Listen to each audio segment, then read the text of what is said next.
Audience, wonderful Wednesday with Don and Sunny. Good afternoon. It's always a pleasure to see you, Sunny, and it's a pleasure to hear from everybody else. Hey, it's great to see you, Don. Great to see you. I'll tell you, the news has been going since we were here last week. It always does. It's been It never continuing stops. on. True that. Yeah. So, what are we going to start with today?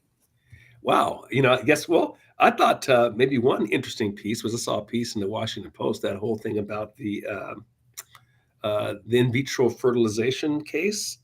So, as background for the rest of you, so it was a lawsuit against a clinic I think it was in Alabama. Take that back, where so folks have embryos in vitro fertilization, and they were negligent in that they dropped the frozen embryos, and then the embryos were killed because of this droppage.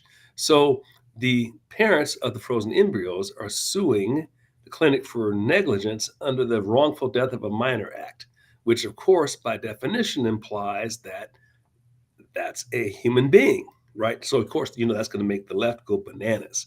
So the lower Yes. court ruled against them because leftists do that. But the state Supreme Court of Alabama reversed it and upheld it, and basically ruled that an embryo is an unborn child and called them extrauterine children. And I'll quote what the Chief Justice says, because I think this is such a cool ruling. Quote unquote, the people of Alabama have declared the public policy of this state to be that unborn human life is sacred. We believe that each human being from the moment of conception is made in the image of God, created by him to reflect his likeness. Quote unquote. That is awesome. Now, if we get to 49 other states to do that, that is just awesome because that's the reality. And that's a huge win on the heels of Roe v. Wade. So, Well, it is. It is. And I had seen a headline of that. Thank you, Linda. got him a coffee. So, Don's wonderful wife bringing him his coffee. got, Got to keep him got to rolling have your here. fuel. And I don't know if y'all can read that cup. It's overflows of blessings. Oh yes. Oh yes. And but it's this is important, and this is groundbreaking legislation, truthfully. Mhm. Yeah, it It really is. is. And he even said that dangerous three-letter word too, that leftist hate. So I just thought it was I think it was the first thing I saw in the news today, and it really got me kind of inspired because just because a lot of us feel, yeah, Roe v. Wade was a tremendous victory to get that overturned, but Yeah. that was just the beginning of a new fight, and that's now at the state level, at the local level, and it's just great to see that starting to happen on a state by state basis. Well, yes, it is. And speaking of children, it's I saw something today. Dr. Phil is blasting the medical associations for endorsing gender affirming care for children. Now, I didn't watch it, but I guess there was an interview with Joe Rogan and Dr. Phil. And I didn't know that I don't know where he leans politically, Mhm, but this is something certainly can agree on here. mhm, And it's nice to have a person who has a big platform mhm. speaking about that. Sure, because my impression, I think it sounds like Bobby was thinking the same as me. My impression was he was like a moderately left type who would be pro-abortion, um, Yeah. or at least pro-choice is maybe a better way to phrase it in his case. Not someone who would actively want it to happen, but someone Hmm. who certainly would be okay with it happening whenever you feel like you want it. So I thought that was a really win, right? And then feeling comfortable enough to say it in public because you think to yourself, that's another thing that's starting to change. There were certain, I think, public figures who were afraid to say anything that the left might hate only a year ago. And now we're seeing people speak up and say things where I don't think you saw that before. No, absolutely you didn't. People were not willing to speak their heart, Mm, and their beliefs. And we are seeing more and more of that from all walks of life and in all about many, many topics. Hmm. that are so-called controversial today. You Hmm. know, that we have this council culture that's trying to shut stuff down, and but it's we're able to push through, push back, and push through against it. And Hmm. you know what's this is about the children Hmm. and what you choose to do as an adult. That's your life. Hmm. But about children, this it shouldn't be. It just shouldn't be. And so I was glad to hear him do that. What kind of and so apparently he this episode with Joe Rogan aired yesterday. Hmm. And I have no idea, you know, what kind of blowback he's got, but of course you know that he's gotten some. But Well, at you're the going to get same some. time, and this is one of the reasons we need to talk about it, is because supporting this. Mhm. Yeah, it's the you think about how would you define a society, but by how it treats its most defenseless and innocent. And what could be more innocent than a either a child in the womb or a person who is at the end of life at the other end of the extreme. And you can always tell leftism because of two things. They'll want to kill the ones at the beginning, and they'll want to kill the ones at the end because because at the end of the day, socialists and Marxists only see people as factors of production. As the Yeah. it's for what good are they that how can you milk them for taxes, right? And at the beginning of life, you're not making any money, and at the end of life, in both of those places, you're taking money. So those are the places where they want to minimize you, and yeah, how you measure the caliber of society is how it treats people in those two situations. And so defending babies and then young people from being chopped, that's another thing, uh, will define society. Yes, and you know, he says, you know, that they're calling this gender affirming care. It sounds pretty innocuous, but it Mhm. isn't. And Mhm. so what he says is it's interesting that they call it that, but really what they're talking about is hormonal therapy or Mhm. sex reassignment surgery on children. Mhm. And in fairness, quoting Dr. Phil, the American AMA, American Medical Association, the American Academy of Pediatrics, Mhm. and the American Endocrine Society, or whatever the exact name of that is, all of the major medical associations have signed off on this. Mhm. But one of the things that, and this Orwellian, is that the radical left always does is they mess with the language. So it's hard to even understand what you're talking about. So whether Yes. you're talking about, gays, or they're talking about LGBTQ, or they're talking about gender affirming care, or there's Black Lives Matters, it's very hard to engage in the conversation about those things because you don't even know what they mean. Like, what the heck does Black Lives Matters doesn't even mean what it says. We all know it No, comes with a whole lot of other baggage. So if human beings can't communicate with each other, you essentially have a Tower of Babel and all comes undone, which of course is the objective. true.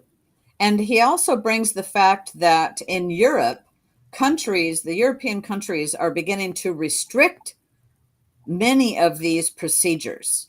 Hmm. And in fact, Sweden was the first country to introduce legal gender reassignment surgery. However, the country has now backtracked it Hmm. because of what is happening. This is on minors.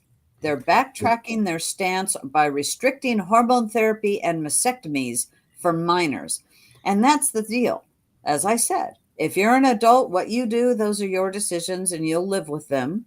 But Hmm. a minor doesn't have the capacity mentally and emotionally to even make that decision. Well, And so I'm glad that Europe is rolling it back and it's trying to gain steam here. And I'm glad that he spoke out about it. And on another topic along those lines, Idaho actually passed a bill that banned sex change procedures for minor, and it's been challenged. And now, currently, and I posted that article, I went ahead and posted it there, that Idaho is asking the Supreme Court to let it enforce their ban on the sex change procedures for minors. yeah, So and we need more states doing that, sure. pushing back. on Yeah, this for on the minors. same principles as Roe v. Wade, it's not a federal issue. I mean, they've already, in my mind, anyway, not being a legal scholar, but this seems to be the logic of it. What was wrong with Roe v. Wade from a constitutional perspective was that's not a constitutional issue. It's nowhere in the Constitution is that addressed. So for them to even bring that to the Supreme Court, it seems to me is a waste of time because they've already said we're not going to rule on that stuff. That stuff belongs to the states. It goes back to Idaho, and Idaho says tough noogies. That's how I would think that would play out, just based on what we've seen here recently. Yeah. Um, so, and then one other thing I would add too: this whole gender reassignment surgery and all of this stuff is completely wrong on two levels. A, for sure, for minors, just because minors are minors, we call them minors because they're not adults; they can't make adult decisions. But the second reason is that it's unethical to do the surgery because I'm not even talking about the moral part. This is strictly the medical part. Mhm. We don't have tests and studies done to see what the results of that would be. It's completely unethical to do a surgery on someone when you have no data whatsoever in terms of what's going to happen to them downstream. I just, I, a doctor who would do that, I don't know. Right. I, And the hospitals that are doing that, it's about money, you know? I mean, that's just what it looks like. It's about money. It's not truly what in my opinion, not about what's doing in the best interest, well, of a child. And then parents are losing custody of their children, as has happened in several states, mhm, over not supporting them, their pronouns, let alone gender surgery, just yeah, pronouns. yeah, I'm sorry, we're not going to reaffirm something that my teenager, every teenager goes through their rough years, every single one. right, sure. And right? That's but that usurpation of a family's authority, another thing that left, Yes. the children belong to the government. We all belong to the government. That's what they want. You are not a citizen. You are a piece of property. You are a slave. That's And the end goal. that's what they're pushing. That's truly, and they're using this Mhm, gender affirming care mhm. as the catalyst on Yeah, that. That's yeah, actually what they are pushing. yeah. Oregon, Communism is, yeah. forget it. It's the new slavery. If you're taxed at 100%, what's the difference between you and a slave? Maybe you don't get whipped by the post, but other than that, you're a slave. Yes. Yeah, absolutely. So, George Soros, you've got a story on that, right? Yeah, I thought that was the second one I saw that was really interesting this morning was that Soros apparently has gone out and bought. I think it's the second largest organization that owns radio stations in the United States. The obvious thing that they're trying to do here is the one conservative voice that you can see in the media. The only segment of the media where conservatives rule is talk radio. And so I think this is an effort to begin to try to take that down. Um, the hilarious thing about that, I think there was a big push. I want to say about 10 years ago, there was a liberal radio station that came out, and it lasted. I don't even think it lasted a year. It just like bled red, right? So clearly, this isn't an opportunity. If he does that, he's not going to make money. So if you're going to try to turn uh, uh, that venue into a left leaning thing, it's just not going to fly. And clearly, the only reason you're doing it is to try to like create another place where the left can basically be a voice of the left wing. Let's put it that way. So I thought that was pretty interesting. Yes. Yeah, and it is because clearly it's to control the narrative. He didn't do this for financial reasons, to make money. And at least I don't think so. He bought this for 400 million of debt. Hmm. He bought the debt of Odyssey, the number 2 US radio broadcaster behind iHeartMedia with stations. They have like several 220 stations. This Hmm. company Yeah, and you have to does. guess yourself who listens to the radio. Probably working people. Right. You know what truckers do? People working. And with those that live in rural areas, I have a lot of friends over here that listen to the Oh, radio all the time. yeah, my guess, without being a demographics expert, but my guess is that there's a reason why conservatism has found its voice with that medium, because people who are in that medium work like real work too. Yeah. you know, yeah. So, Yeah, so it's interesting that he bought it. And a few years ago, there was a company, I want to say CBS, I'm not sure, that had purchased Telemundo. mhm, All of that was actually before, I want to say that was before the 2020 election, or it was right afterwards. I don't recall, but it was a few years back that mhm, Telemundo sold. And when I saw that it had sold, been purchased up, I went, oh, mhm. No, that's, no, it's interesting. It sounds like that's another attempt. But yeah, I just you think of the demographic of people who listen to radio. It's probably not your typical uh, metrosexual or your left wing hipster in Portland, right? I'm gonna right. guess that they're not listening, or young people. That's just not their target audience. It's just my guess.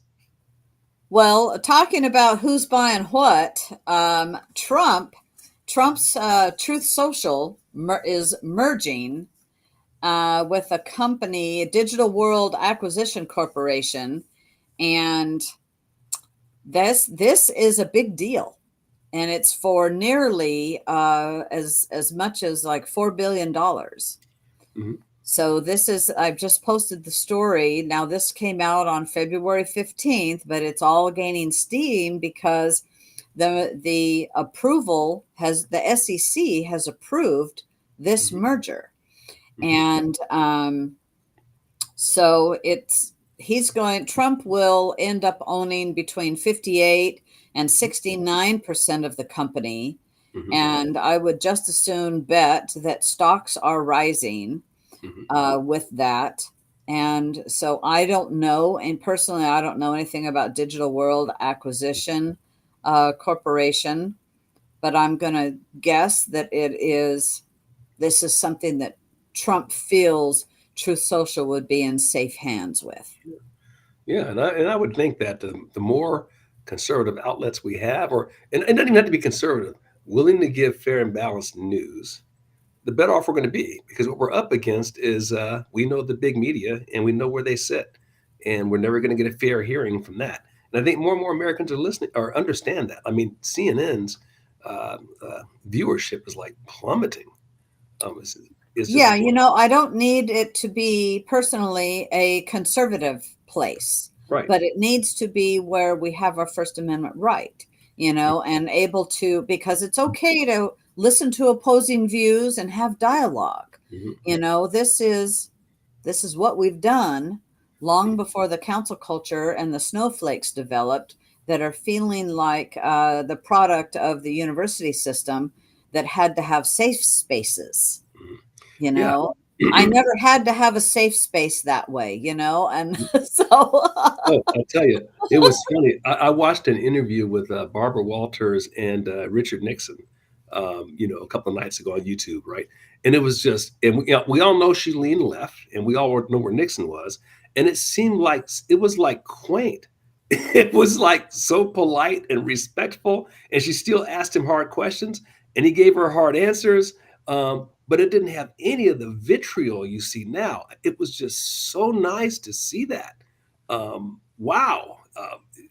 I don't know if we ever get back to that, but boy, it really would be good if we could.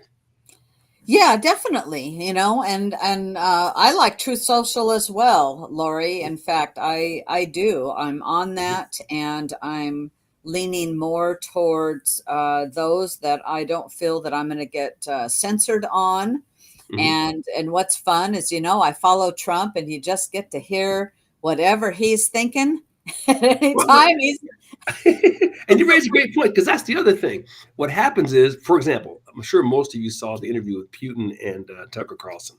Now, no matter what you thought about the length of it or any of that, it doesn't really matter. The point here is this: he let the man talk, and we got to hear what Putin's thinking. You're not Mhm. really interested in the host being the superstar of the show, and that's all we get from the big media is the host taking over and making themselves the center of attention. That's one of the reasons why the debates make me nuts. I can't, they're unwatchable. The guy Yeah. can't even finish a sentence before the host is attacking him. I mean, we're not Yes. here. We're not voting for the hosts. We're trying to make a decision about the candidate. Just ask your question and shut up. And that was so Exactly. refreshing. It was so refreshing to just hear, just let Putin talk. I want to hear Putin. I mean, thank you, Carlson, for letting me hear Putin. Exactly. And in fact, I'm enjoying listening to him and on Twitter and on tuckercarlson.com, Hmm. and just because his interviews is he's letting people talk. We're not getting a filtered opinion, Yeah. which is swayed Yeah, one way or another. let the audience make the Yeah. decision about the candidate. It's not for you, host, to make that decision. Let us make the decision whether we think Putin is right, wrong, lying, or telling the truth, or whatever it is, right? And it's Yeah. refreshing. And there's lots of conservative hosts who are doing that same sort of thing. Like Rogan's another one, right? And it's just great because you can actually learn something.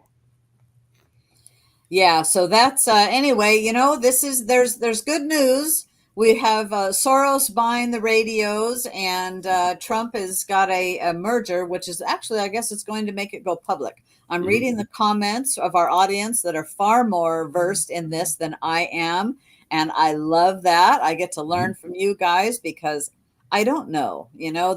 There's so many things to watch. Nobody is has information about everything, Hmm. and so get to learn about it because I had no idea going back here. DWAC and Truth have been together since they announced Truth. I had no idea of that. Yeah. And but I did get on Truth. I signed up, but I wasn't active in it. And then Hmm. I've become more active in it. It's just like Hmm. I was never on Twitter Hmm. until after um, Elon bought it, Hmm. after the dust settled, and I went, now I think I will get on Twitter. Yeah. And so I'm enjoying Twitter as well Hmm. because we all have only so much time in our life and in our day, and I Hmm. want it to be put to good use. And there's Hmm. other social medias out there that frankly I probably will be leaving, Hmm. because it's why waste my time there? It doesn't add Let's go value. someplace that it's that I can feel like I'm don't have to fear Mhm. getting shut down and what we're being censored. Yeah, and adds value and causes you to think. Yeah, yeah, absolutely, absolutely. So hey, that's some good news. Now to some crazy news, and this is I'm going to post a video. I'm going to post three or four things here, but things are getting pretty bad. Biden is going, oh yeah, you know what? We're doing fine here. Bidenomics is working. Well, it's not. We need Trumponomics is what we need. And I got my Trump on today. I just went, oh yeah. Yes, you do. He's he is just getting crucified by the Mhm, crooked political hack judges. mhm. And so I just want to show my support for Trump today. I went, oh yeah, I'm wearing my Trump shirt. Things like four sizes too big for me, but that's okay. And but here we have the RNC has released a video on the harsh realities of Bidenomics. So we have like 62% of Americans are living paycheck to paycheck. Americans are carrying record household debt. And then in this video, it's the thing is the video is um the narrator saying that Biden can lie, but the numbers don't lie, with what's happening. Household debt has increased more than $17.3 trillion. Yeah, the the good is, and this is bad, but the good thing about this is they can manipulate and lie the stats all they want, but people shop. People know what their groceries used to cost. People remember when you used to be able to find a used car. We used to be able to find parts for a used car before Obama started this whole thing with getting all the new cars out of the street to force on these electric cars. They see how expensive it is to get an electric car. They see how outrageous gas has been. They see what's happening. Heaven help you if you send your kid to college. They see all that stuff. So you can lie all you want, and your media mouthpieces can lie all you want, but people know that. That's the one thing about economics. You just can't lie about it. Um, and I suspect that that's going to, well, this is probably the one and only election where I'd ever say this. Ordinarily, the thing that wins the White House or loses the White House is economics. But in this case, you also got the border thing. And those two things are really visible. And the thing that's crazy about it is they're most visible in blue places like New York City, where Yeah. they've flooded them with immigrants. And they stand a good possibility of they don't win in in rural areas as it is. They've got to win in blue places. They start losing blue cities, and it's possible. Well, it is possible. And right now, like there's a major, because of what happened, the Engoron verdict out of the case against Trump in New York. And he has said that, Trump was fined, nearly $350 million. And so, and then the next day, the governor Hochul comes on and says, "It's okay. Businesses, you're all safe here in New York." And I thought, "Oh yeah, you're doing damage control." No, no, no. This was a special case. And I'm going, that she just proved that it was politically motivated. That is She like not only proved that in that speech. not only is it terrible and unethical, but it's scary because that means that they can do that to anybody they don't like. That's essentially what they said. Well, that is. And so as a result of that it's not really a verdict because it was a decision by the judge. So I won't say a verdict. But as a result of that, there are many businesses that are saying we're done and we're done. We're leaving there. So many businessmen, I just posted a story out of the Epic Times that says businessmen say they will no longer invest in New York after Justice Engoron's Trump ruling. Mhm. And they found Trump liable for fraud, but yet let's see, he took out loans, he never missed a payment, he paid it all back. They want to do business with him. Yeah, it's it's so there's no crime there. I can't imagine that that's going to hold up. It's just outrageous. I don't think it'll hold up, but I will tell you the damage is done to the Sure. judicial system. Oh yeah, because think to yourself, not every businessman has the deep pockets to put up with this. No. Very few of them do. So if you're a smaller business, you got to leave. No, and then you have Letitia James going, "We're going to confiscate your property if you can't hurry up and pay this fine." Well, he's Yeah, got the cash, you right. know. Yeah, he can And put up a but $400 million she's just bail. trying to I don't know. But what is interesting is the you have a another multi-billionaire. Cordone is his name. I'm trying to find it real. You have Mr. Wonderful. Kevin O'Leary from Shark Tank. He's Yeah, going, "I won't invest anymore in New York yeah. at all." He says, "I'm done." He says he'll be looking to, in this article in the Epic Times, he says he'll be looking to Oklahoma, North Dakota, West Virginia for future investment properties. He goes, "I don't have to do business in California. I don't have to do business in New York." You I know love what's it you know what's because this is much like what happened. Go woke, go broke, Mhm, Bud Light, mhm. Target. Yeah. It's fascinating when you think about we would throw around this term rule of law. We've always heard Mhm. that our whole lives, as conservatives, you got to have rule of law. And if you don't have rule of law, then you have chaos. You think about the 50 states and how differently they performed, over the last, like, say, 10 years, and more Mhm. specifically how differently the urban areas have performed relative to the rural areas is generally about rule of law. I was looking. This is overseas, but I think it's an interesting case nonetheless.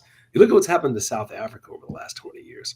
What's happened is it's become a one-party country, and now they have no rule of law. And the Yeah. place has deteriorated into like an unbelievable chaos where you don't even have electricity half the time. And you can see that descent happening in these Democrat controlled blue areas. I mean, who in their right mind reduces the number of police and thinks that's going to have a positive impact on crime, right? But Right. that's what they've done, and we've seen the result of that. I'm sure another story associated with that, but yeah, it's just interesting. Well, it is interesting. But I think a lot of this no rule of law is by design because with chaos comes change, right? Into governments. Sure, So we they have to they keep, want that. they do want that. And we have to, we are actually really, really strong by banding together and saying no to this. So just another a business, Remington, Mhm. the nation's oldest gun manufacturer, is moving out of New York. It's moving to Georgia. It says, we're done. It's So great. these are the consequences, and good for them. In a perverse way, it points to the brilliance of the founders. I mean, no system could withstand like only a certain amount of like liberal madness, but Mhm. the brilliance of the founders, 50 different states. If California wants to become bizarre and nutto, you can leave there and go to Nevada or Arizona, right? If New York loses its mind, you can move to Yeah. Texas or Oklahoma, right? And that puts pressure on them to mend their ways, and that's great. Well, I was talking with someone recently saying, I wonder how big the divide is going to be, red states versus blue states, and it's real apparent with this type of thing. We've seen through the last few years, during COVID and after COVID, that people are going, you know what? I don't have to live in this state that's locking me down and whatnot. I can go somewhere else. So there's been a lot of people moving, Mhm. and businesses are moving as well. Mhm. Um, so I don't know how much that's going to. I mean, I know there's an effect because the states are losing tax revenue when this happens. And how is this? New York, imagine this is a company, Remington. It Yeah. was in New York's, it is in New York's Mohawk Valley. It's Mhm. ready to shutter its doors and move to Georgia. It's been there 208 years. Yeah. And it's not an easy thing to do. I mean, No, moving, you don't want to do it, um, no. but you sort of have to. Yeah. And so I think when this type of thing, this is why you saw the governor going, wait a minute, we're really a safe place. Oh no, because you know what? The governor could have shut that stuff down. Yeah. She could have Mhm. said, no, we're not doing this. But they hate Trump so much.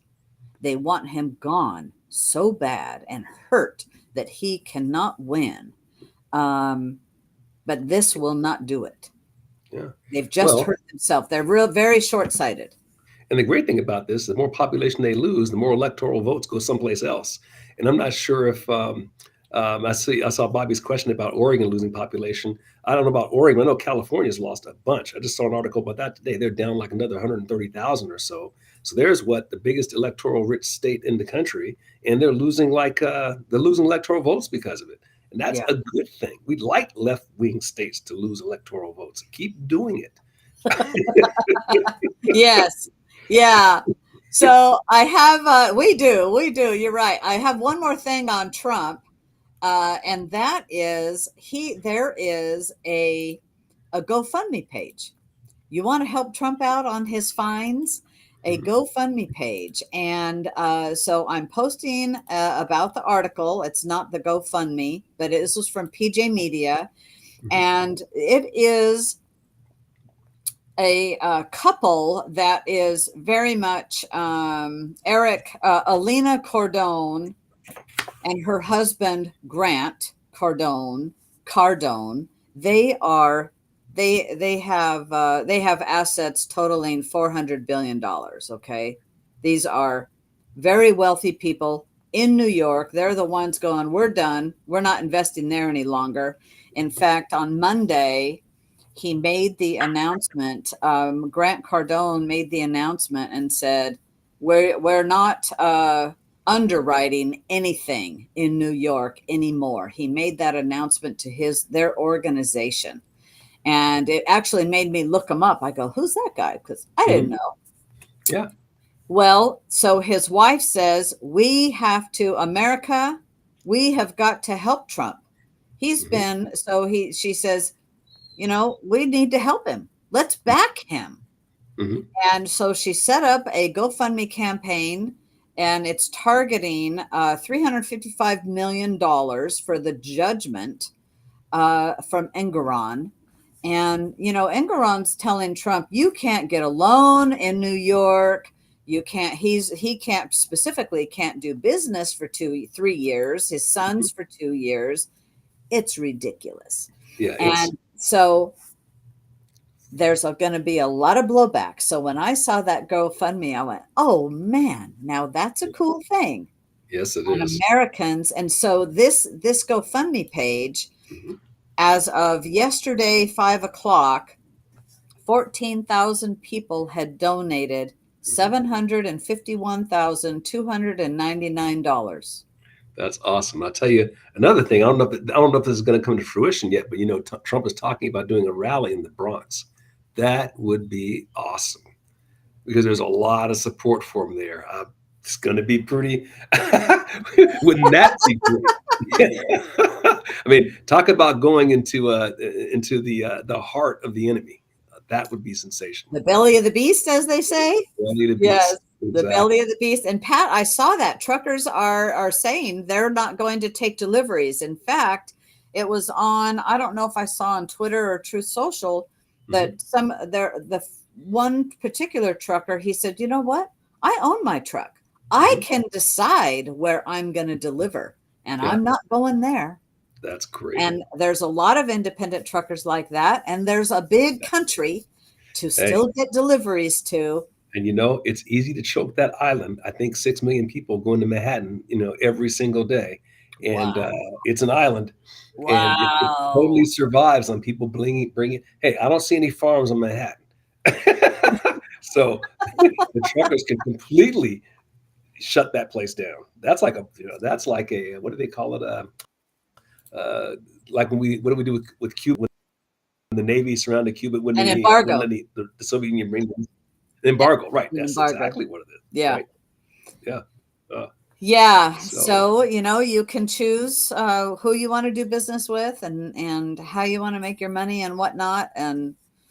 Um, and in fact, speaking of that, here in we have here in Oregon, because of the cat tax, 35 pharmacies have closed. This is a story out of Oregon Catalyst. 35 pharmacies have closed thanks to the cat tax. And my thought on that, Sonny, is that you can get your drugs on the street anyway. What do you need a pharmacy for? This is Portland. We don't enforce any drug laws. yes, although, we don't want to promote that here on Captive Audience. But that's hilarious.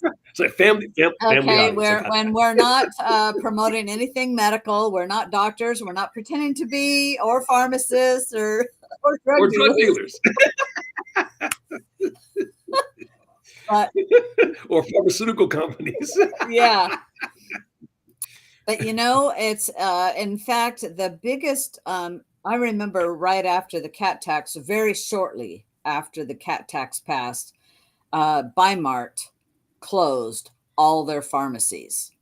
And in this article, they have a post of the Bimart sign that they put up, because after they closed their pharmacies, they issued a full page ad explaining their closing and cited the cat tax as a chief reason, saying tax takes even more taxing on us on the receipts rather than on just profits, Mhm. taxing their gross receipts. That's what this cat tax is. And it's hurting businesses in Oregon. And this pharmacy, that pharmacy that closed, is actually in the state of Washington. Mhm. And Yeah. it's in Walla Walla.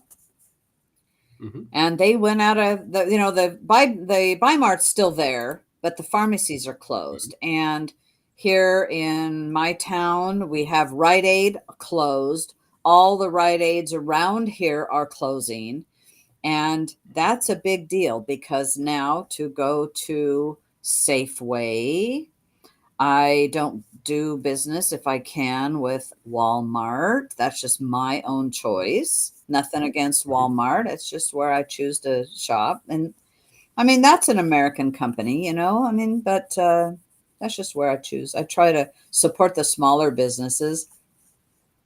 Hmm. Um, at our pharmacy locally, they added a second cash register, and they have a little cubicle that you can go get a shot in. So in that Yeah. cubicle, they now have a one of those accordion type room Hmm. dividers, and they've added They'll a give you some cash privacy. register in there Hmm. because the Yeah. line is so long. It's yeah. They're turning us into the Soviet Union, right? Where everything you go to is a line 15 Oh deep, my, right? yeah. And the staff at Yeah. our Safeway is wonderful and Hmm. all of that, but it is a consolidation of business. And I Hmm. think part of that consolidation, when businesses are consolidated and you don't have very many choices, it's very easy Hmm. to nationalize. That's easy to control. Very easy, That's what they want. very easy. That's why they hate small Yeah. business. I mean, you start noodling that through, and look at all the damage they did with this whole COVID. I think that was a side effect that might have been a part of the purpose as well. The big corporations did fine through all of that. I mean, stocks went through the roof.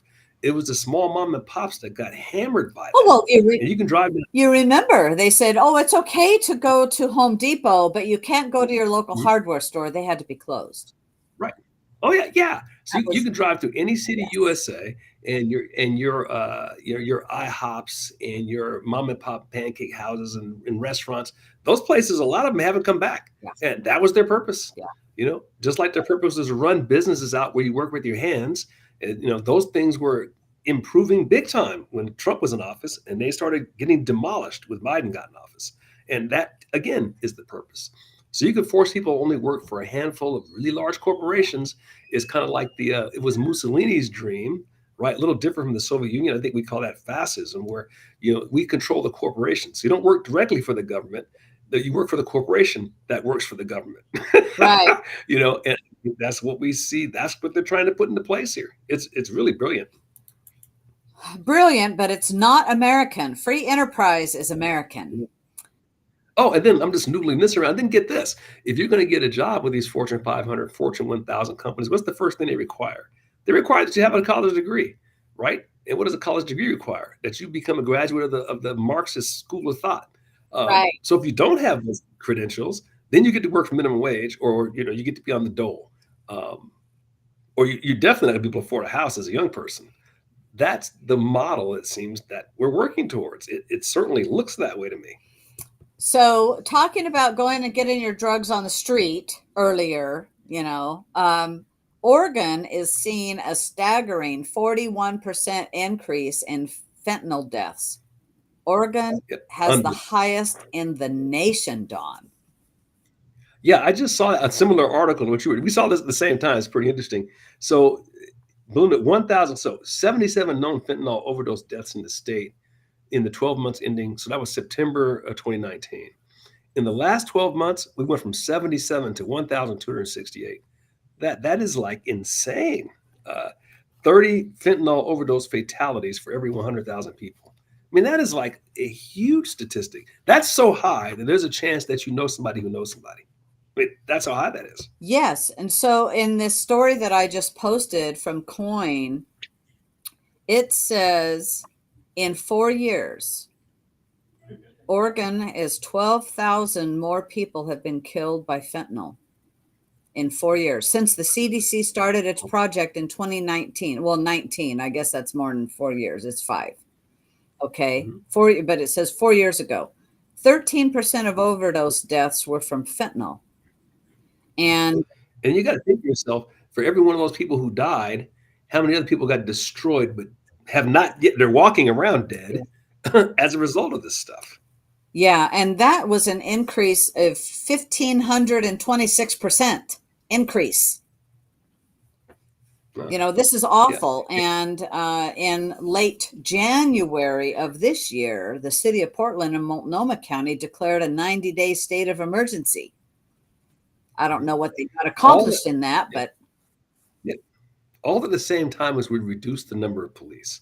yes. Brilliant. And open the borders, by the way, which probably led to the increase in fentanyl. Um, it's pretty remarkable, pretty remarkable. And I think I think a somewhat of a related case, I just saw this data on Portland in terms of the number of hit and run accidents. So they've only been solving 2 to 2.5% of these hit and runs. And in 2018, there were 6,000, almost 6,700 reported hit and runs. That's a lot. In 2020, there was 5,400, right? So we're averaging between 5 and 6,000 hit and runs. And this is in Portland alone. And you're only solving 2% of them. 2% of 6,000? What is that? 60? Maybe 100 of them? It's like, it's just unbelievable. But again, you reduce the number of police. They don't have time to chase that stuff down. No, they don't. Um, They're definitely overworked and mhm. understaffed. And then you have, there were police departments, they're understaffed. Part of it that was man-made because those that didn't get the Yeah, jab lost their job, right? So sure. that was part of the attrition. And then you don't support the police, you have retirement, there's goes others. It's a very large problem. And And then you have a DA won't prosecute anyway. So a lot of these guys are probably repeat offenders and never get caught the second or third yeah, time. yeah. And but I'll tell you something good that's coming, something good that's happening is the Texas Attorney General Ken Paxton. He is actually, he's building a base now, a military base there in Mhm. Texas, but he's also suing. He announced this yesterday. He is suing to shut down the nonprofits that are facilitating illegal immigration. All these Catholic Yeah, awful. nonprofits that are, helping to move them and facilitate them invading our country because it is an invasion. Yeah. Oh yeah, absolutely. And half the time they use the religious name as a cover for what they really. So they're not really Catholic or Christian Yeah. at all. They just use the name. And I've seen some places where they've done research on that, and none of them are Christian. They just use that name as a front. No, I It's believe amazing. that's very true. And it has been the UNRWA, I think is NRA, has been facilitating and funding a lot of this down all through Central America. And I Hmm. saw on social media, thanks to Michael Yon, who I Hmm. follow and pay attention to on Twitter, Hmm. that, and also there's another gal, her name is escaping me at the moment, but posting about a bridge that is getting Hmm. built down there in the Darien. And once that happens, Hmm. it will just expedite, expedite what's Hmm. the people that are coming up here. And I saw as I Oh, was earlier today, I was making a huge big salad for dinner tonight, and as I was prepping that, I was, glancing at the television. I was listening to some music, but I had the TV on the news, and I just lost my train of thought. I hate that. there there was some headline I was going to tell you about, but it just escaped out the door. it's called too much data. That's what happens to us. We get older. We got too much information. It's not that you're losing memory. You got too much data. Yeah, blip, Too blip. many, too many, too many windows are My open. file cabinet just slammed shut. I'm sorry about that. I hear you. I'm Oh with you. well. Yeah, I know. Salad, music, TV. That's what I know what I was but what I saw on TV, I was forgot what I was gonna say. So oh well.